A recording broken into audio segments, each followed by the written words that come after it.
دنیا میں متعدد فاشسٹ لیڈر آتے رہے ہیں جو اپنے فاشسٹ نظریے کی تکمیل کے لیے غیر معمولی اقدامات کرتے رہے ہیں اور غیر معمولی مقبولیت بھی حاصل کرتے رہے ہیں، لیکن ان کا طرز سیاست، انا پرستی، رویہ اور ان کے سفر کا انجام ملک کی تباہی کی صورت میں ہی نکلتا رہا ہے۔ اور ایک ایسا لیڈر آیا بھی جو اس قدر خود پسندی میں مبتلا تھا کہ کسی کو خود سے بہتر سمجھنے کے لیے تیار ہی نہیں تھا، اور اس کی خواہش تھی کہ پوری دنیا کی توجہ کا مرکز وہی رہے اور جو بھی ہو اس کی مرضی سے ہو۔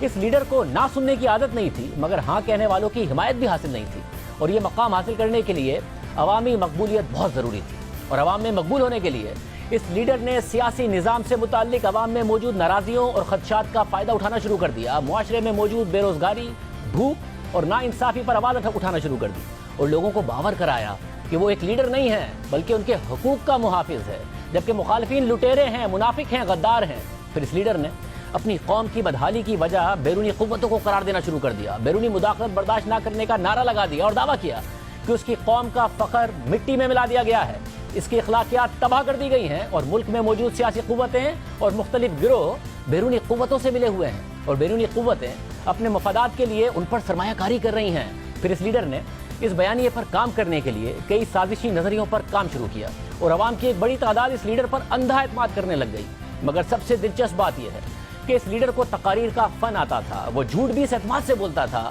کہ لوگ اسے سچ مانگنے لگ گئے تھے۔ لیکن اس پوری حکمت عملی کے باوجود اس لیڈر کو اقتدار تک پہنچنے کے لیے جو عوامی حمایت کی ضرورت تھی وہ اس کے پاس نہیں تھی، جس کے بعد اس لیڈر نے خود کو مزید عوامی بنانے کے لیے ایک مخصوص لباس پہننا شروع کر دیا، ایک مخصوص اسٹائل اپنا لیا، اور دیکھتے دیکھتے لوگوں میں اس کا اسٹائل ایک فیشن بن گیا۔ اس فاشسٹ لیڈر کی پارٹی مقبول ہوتی گئی، اس کے نعرے مقبول ہوتے گئے، مگر اس کے باوجود قومی لیڈر بننے کا سفر آسان نہیں تھا، کیونکہ ملک میں موجود دیگر سیاسی جماعتوں کی گرفت اقتدار پر مضبوط تھی، اور اس لیڈر کو احساس ہو گیا کہ اگر اس نے اقتدار میں آنا ہے تو اپنی پارٹی کو ایک برانڈ بنانا ہے اور خود کو ایک مسیحا، ایک نجات دہندہ کے طور پر پیش کرنا ہے۔ اپنی پارٹی کو ایک برانڈ بنانے کے لیے اس لیڈر نے ایک فورس پر کام کرنا شروع کر دیا جو نوجوانوں اور وفاداروں پر مشتمل تھی، اور وہ اس لیڈر کی ہر بات پر لبیک کہنے پر تیار تھی، بنا یہ سوچے کہ وہ بات صحیح ہے یا غلط۔ اور پھر ہوا بھی یہی، اس لیڈر نے اپنے پیچھے ایک بڑی فورس قائم کر دی اور لوگ اس لیڈر کے حق میں مارچ کرنے لگے۔ وہ لیڈر جو کچھ عرصہ پہلے تک چند سو لوگ مشکل سے اکٹھا کر پاتا تھا، اس نے ہزاروں لوگوں کے مجمع سے خطاب کرنا شروع کر دیا، اور خطاب اور جلسوں کا ایک ایسا انداز اپنایا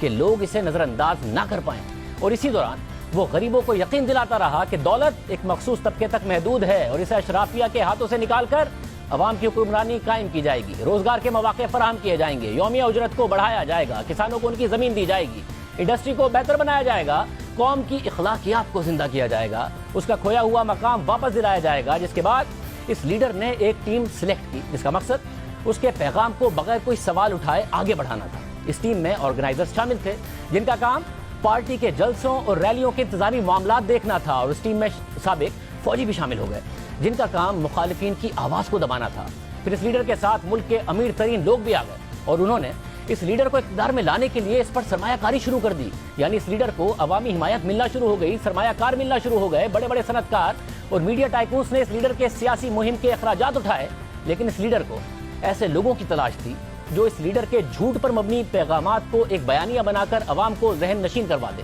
اور پھر اس لیڈر کو ایسے لوگ ملے بھی جنہوں نے وفاداری کا وعدہ کیا اور پروپیگنڈا کرنے کے لیے جدید میڈیا کا استعمال کیا، ایک باقاعدہ نیٹ ورک بنایا، اور اس بات پر اتفاق کیا کہ ہر جلسے میں، ہر تقریر میں ایک ہی بات کو بار بار دہرایا جائے، چاہے وہ جھوٹ ہی کیوں نہ ہو، مگر اس بات پر زور دیا جائے اور بار بار دیا جائے، اتنی بار دہرایا جائے کہ جھوٹا پروپیگنڈا بھی سچ لگنے لگے۔ اور ہوا بھی یہی، دیکھتے دیکھتے ایک ہی قسم کا بیانیہ ذرائع ابلاغ کے مختلف پلیٹ فارمز پر دیا جاتا، جس کی وجہ سے اس لیڈر کے حامی تو کیا، مخالفین کو بھی اس کی باتیں یاد ہو گئی۔ وہ قرضوں میں ڈوبی ہوئی قوم کو دوبارہ اپنے پاؤں پر کھڑا کرنے کا وعدہ کرتا رہا، دعویٰ کرتا رہا، مگر یہ سب کرنے کے بعد بھی اس لیڈر کو اقتدار نہیں ملا۔ اور ایک دن اس لیڈر نے حکومت کا خاتمہ کرنے کے لیے ملک کی اہم شاہراہوں پر مظاہرہ شروع کر دیا، تشدد کا راستہ اختیار کیا، اور اس کارروائی میں ملک کا ایک نامور فوجی جرنیل بھی اس لیڈر کے ساتھ کھڑا ہو گیا، کیونکہ یہ لیڈر اسے وعدہ کر چکا تھا کہ حکومت کا خاتمہ ہوگا تو وہ اسے ملک کی فوج کا سربراہ بنا دے گا۔ مگر مظاہروں اور پرتشدد واقعات کے باوجود اس لیڈر کو اقتدار نہیں ملا، اور اس وقت کی حکومت نے اس پر مقدمات بنائے، مگر اس فاشسٹ لیڈر نے ہار نہیں مانی،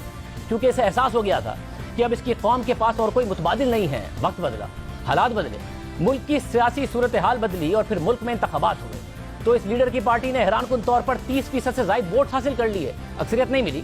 مگر اس فاشسٹ لیڈر نے ایک ایسا ماحول پیدا کر دیا